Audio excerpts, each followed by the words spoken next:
PM Shri കരാർ ഒപ്പിട്ടതിൽ സർക്കാരിനെതിരെ മുസ്ലിം സംഘടനകൾ രംഗത്ത്. PM ശ്രീയിലൂടെ വിദ്യാഭ്യാസ രംഗത്ത് സംഘപരിവാർ അജണ്ട നടപ്പാക്കുമെന്ന് ISM ആരോപിച്ചു. ഇത്തരം അജണ്ടകൾക്ക് തലവെക്കുന്നത് ആത്മഹത്യാപരമാണെന്ന് SSF പ്രതികരിച്ചു.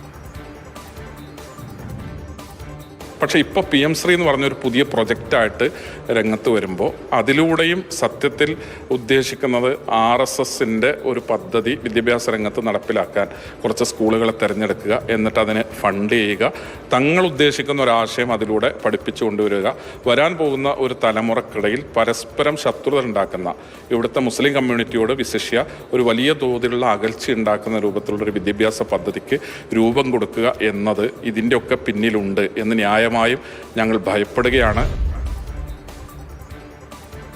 ഷഹീദ് വിവരങ്ങളുമായി. ഷഹീദ്, PM ശ്രീ പദ്ധതിയെ ആശങ്കയോടുകൂടിയാണ് വിവിധ മുസ്ലിം സാമുദായിക സംഘടനകൾ കാണുന്നത്. അവർ ഇക്കാര്യത്തിൽ പ്രതിഷേധം കടുപ്പിക്കാനുള്ള സാധ്യതയുണ്ടോ?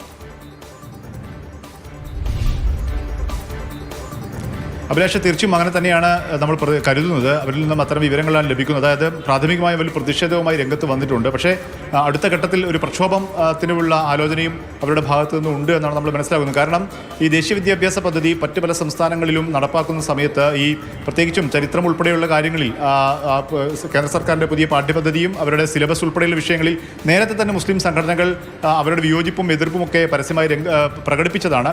ആ കാര്യം തന്നെയാണ് അത് കേരളത്തിലേക്ക് വരുമ്പോഴും അവർ ശക്തമായി എതിർക്കുന്നു. അവർ മുന്നോട്ട് വെക്കുന്ന മറ്റൊരു പ്രധാനപ്പെട്ട ഒരു ചോദ്യം, ഇടതുപക്ഷ സംഘടനകളും സർക്കാരും ഒക്കെ ശക്തമായി എതിർത്ത് പ്രത്യേകിച്ചും ഇങ്ങനെ വർഗീയ അജണ്ടകൾ, വിദ്വേഷമുണ്ടാക്കുന്ന അജണ്ടകൾ കുട്ടികളെ പഠിപ്പിക്കുന്നതിലൂടെ സിലബസിൽ ഉൾപ്പെടുത്തുന്നതിലൂടെ കേരളത്തിൻ്റെ മതേതര പ്രതിച്ഛായയും കേരളത്തിൻ്റെ മതേതര പാരമ്പര്യത്തെയും വരും തലമുറയുടെ മതേതര ചിന്തയെയും അത് തകർക്കുമെന്ന് അവർ ചൂണ്ടിക്കാണിക്കുകയാണ്. ഇത് തന്നെയാണ് കേരളത്തിലെ ഇടതുപക്ഷ സർക്കാരിൻ്റെയും ഇടതുപക്ഷ സംഘടനകളുടെയും എല്ലാം നിലപാട്. ഇത്രയും കാലമുള്ള നിലപാടിൽ എന്തിനിവർ വെള്ളം ചേർക്കുന്നു എന്നുള്ളൊരു ചോദ്യമാണ് മുസ്ലിം സംഘടനകൾ ഇപ്പോൾ പ്രധാനമായും മുന്നോട്ട് വെക്കുന്നത്. ഇതിൻ്റെ പിന്നിലുള്ള ലക്ഷ്യമെന്താണെന്ന് പറയണം. ഇങ്ങനെ കേവലമായ ഒരു കേന്ദ്ര ഫണ്ട് ലഭിക്കുന്നതിന് വേണ്ടി ഇത്തരം നിലപാടുകളിൽ പ്രത്യേകിച്ചും ഈ മതേതരത്വം എന്നുള്ളത് കാലങ്ങളായി കേരളം ഉയർത്തിപ്പിടിക്കുന്ന നിലപാടാണ്. അതിൽ വെള്ളം ചേർക്കുകയും അതിനെ അട്ടിമറിക്കുന്ന ഒരു നിലപാടിലേക്ക് സർക്കാർ എന്തിന് പോകുന്നു എന്നുള്ള കാര്യത്തിലുള്ള ഒരു ചോദ്യമാണ് അവർ മുന്നോട്ട് വെക്കുന്നത്. ഏതായാലും ഈ ISM മുജാഹിദ് യുവജന സംഘടനയാണ്. അവർ അങ്ങനെ പ്രത്യേകിച്ചൊന്നും സാധാരണഗതിയിലൊന്നും അങ്ങനെ സർക്കാർ രാഷ്ട്രീയ വിഷയത്തിലൊന്നും ഇടപെട്ട് രംഗത്ത് വരാത്ത ഒരു സംഘടനകളാണ്. ISM രംഗത്ത് വന്നിട്ടുണ്ട്. സമസ്തയുടെ ഇരുവിഭാഗം വിദ്യാർത്ഥി സംഘടനകൾ ഇപ്പോൾ ഈ സമാനമായ രീതിയിൽ പ്രതിഷേധവുമായി രംഗത്ത് വന്നിട്ടുണ്ട്. അടുത്ത ഘട്ടത്തിൽ പ്രക്ഷോഭം ഉൾപ്പെടെയുള്ള കാര്യങ്ങൾ ആലോചിക്കുന്നുവെന്നാണ് സംഘടനയിൽ നിന്ന് നമുക്ക് ലഭിക്കുന്ന വിവരം. മുസ്ലിം സംഘടനകൾ അവരുടെ ആശങ്ക അറിയിക്കുകയാണ്.